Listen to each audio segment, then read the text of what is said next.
पर इत्तेफाक किया है कि हम इस नाजायज़ हुक्मरान के खिलाफ अदम एतमाद लाएंगे और इस सिलसिले में जो हुकूमत की हलीफ जमातें हैं उनसे भी राब्ते करेंगे कि वो अपना इत्तेहाद ख़त्म करके मुल्क और कौम पर रहम करें और मुल्क के मुस्तक़बिल और आवाम की बदहाली जो इस वक्त है उसको मद्देनज़र रखें।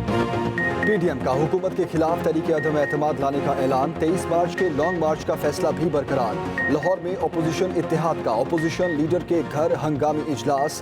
मीडिया से गुफ्तगू में सरबराह पीडीएम मौलाना फजलुर रहमान ने कहा, नंबर गेम पूरी करने के लिए हुकूमती इत्तेहादियों से राब्ता करेंगे। अदम एतमाद की तहरीक पेश करने से पहले गिनती मुकम्मल कर लेंगे, जिसके लिए कमेटी तश्कील दी जा रही है। लॉन्ग मार्च से पहले होमवर्क मुकम्मल करेंगे, सोच समझ कर आगे बढ़ेंगे और बगैर तैयारी के कोई काम नहीं करेंगे। शहबाज शरीफ बोले, अवामी ख्वाहिशात के मुताबिक हुकूमत को जल्द अज जल्द घर भेजने की कोशिश कर रहे हैं।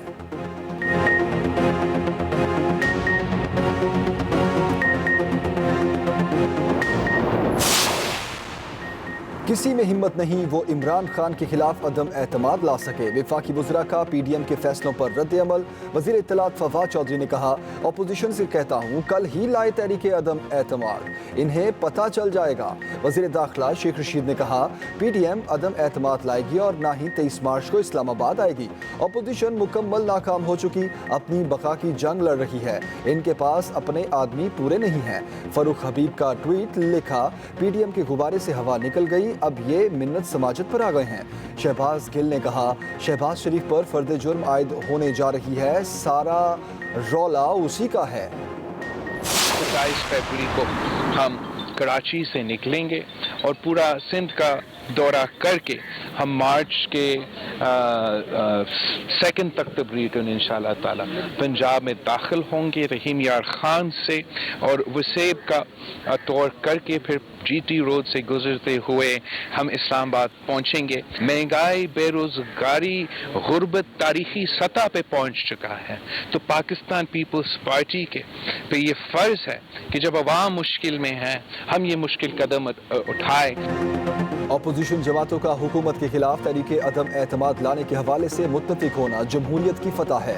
बिलावल भुट्टो जरदारी का ट्वीट, कहा, वज़ीर आज़म इमरान खान का एतमाद खो चुके हैं, वक्त आ गया है कि वो पार्लिमान का एतमाद भी खो दें। उधर मुजफ्फरगढ़ में मीडिया से गुफ्तगू में बिलावल भुट्टो बोले, मुल्क की बेहतरी के लिए इमरान खान को हटाना होगा। 27 फरवरी को मार्च लेकर कराची से निकलेंगे, कठपुतली सिलेक्टेड वज़ीर आज़म से मुआशी बहरान का हिसाब लेंगे।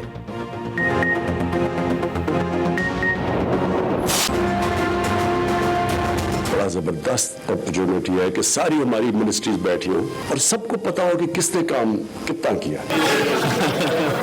बारहवें खिलाड़ी के पास हर चीज का जवाब होता है, लेकिन फिर भी बारवा ही रहते हैं।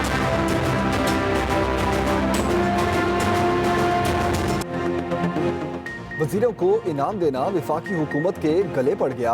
एक के बाद एक वफाकी वजीर सिलेक्शन पर उंगलियां उठाने लगा। शाह महमूद कुरैशी और अली मोहम्मद खान ने कारकर्दगी जांचने के तरीकाकार पर सवालात उठा दिए। शाह महमूद कुरैशी का वज़ीर आज़म के मुआविन ख़ुसूसी शहजाद अरबाब को खत, वज़ारत ख़ारजा को 11वां नंबर देने पर शदीद तशवीश का इजहार। लिखा, परफॉर्मेंस एग्रीमेंट की पहली तिमाही में वज़ारत ख़ारजा ने 26 में से 22, दूसरी तिमाही में 24 में से 18 अहदाफ कामयाबी से हासिल किए।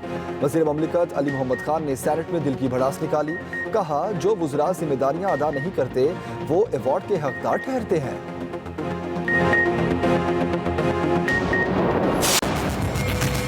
खान साहब ने वैसे मुल्तान से बड़ा नाइंसाफी की है।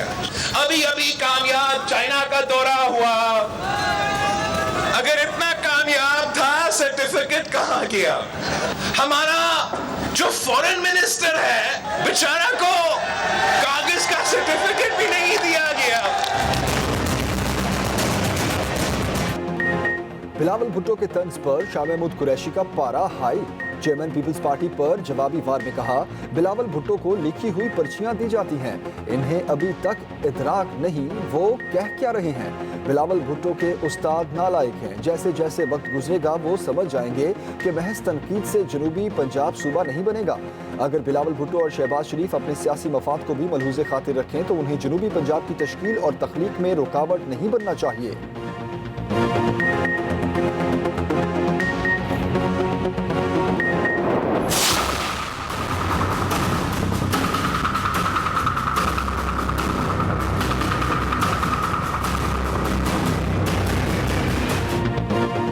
तहरीक अदम एतमाद पर सियासत जोर पकड़ गई। शहबाज शरीफ और चौधरी बरादरान में मुलाकात अगले हफ्ते मुतवक्के। चौधरी परवेज इलाही कहते हैं अभी सियासी मंजरनामा अबर आलूद है, वाज़ेह होगा तो हमारा लाहे अमल भी सामने आ जाएगा। इस वक्त कोई भी मुल्क को सियासी बहरान की तरफ ले जाने का मुतहम्मिल नहीं हो सकता। PDM इजलास के बायस जुमे को शहबाज शरीफ की चौधरी बरादरान से मुलाकात का वक्त तय न हो सका। वक्त और दिन तय होने पर नून लीग का वक्त चौधरी बरादरान के घर जाएगा। शहबाज शरीफ चौधरी शुजात हुसैन की इयादत करेंगे और हुकूमत के खिलाफ हिमायत भी मांगेंगे।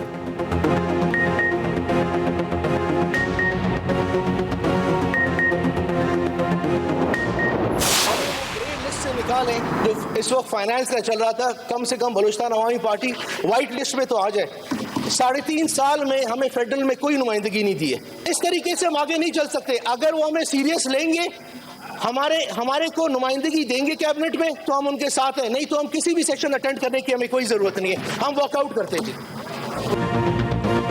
मुश्किलात में घिरी वफाकी हुकूमत को एक के बाद एक चैलेंज का सामना। हुकूमती इत्तेहादी जमात बलूचिस्तान अवामी पार्टी भी आंखें दिखाने लगी। काबीना में नुमाइंदगी मांग ली। नुमाइंदगी ना मिलने पर हुकूमत का साथ छोड़ने की धमकी भी दे दी। अपोजिशन सेनेटर शरी रहमान की BAP के सेनेटर्स को अपोजिशन बेंचों में बैठने की पेशकश। सेनेट इजलास के दौरान प्रिंस उमर अहमद जई ने मुतालबा किया वफाकी हुकूमत पहले हमें ग्रे लिस्ट से निकाले। ऐवान से वॉकआउट भी किया। सेनेटर आजिम सवाती मनाकर वापस लाए।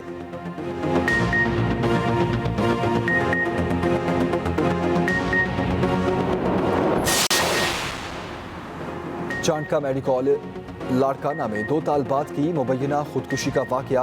DNA रिपोर्ट्स ने केस का रुख ही तब्दील कर दिया। रिपोर्ट में इंकशाफ हुआ खुदकुशी करने वाली दोनों तालबात नौशीन शाह और नम्रता चंदानी के जिस्म और कपड़ों से मिलने वाले अज्जा एक ही शख्स के हैं। रिपोर्ट में हॉस्टल के मर्द मुलाजिमीन के DNA सैंपल्स जामशोरो भिजवाने की भी सिफारिश। जामे बेनज़ीर इंतजामिया ने DNA रिपोर्ट को बदनीयती पर मुश्तमिल करार दे दिया। दोनों तालबात की हॉस्टल के कमरे से पंखे से लटकी हुई लाशें मिली थीं।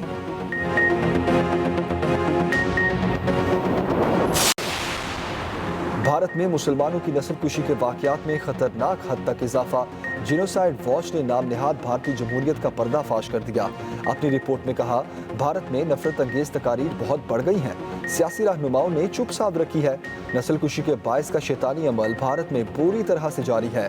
अमरीकी कांग्रेस और मीडिया भारत में जारी नस्लकुशी बंद कराने के लिए इक़दामात करें।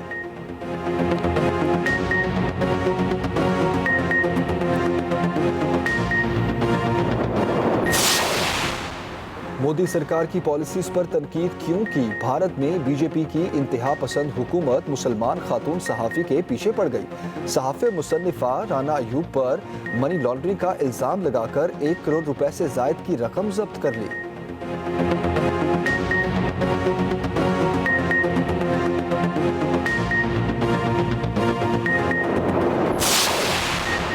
गवर्नर स्टेट बैंक महाना 25 लाख रुपए तनख्वाह लेते हैं। वजारत खजाना ने सेनेट सेक्रेटेरिएट को तहरीरी जवाब जमा करा दिया।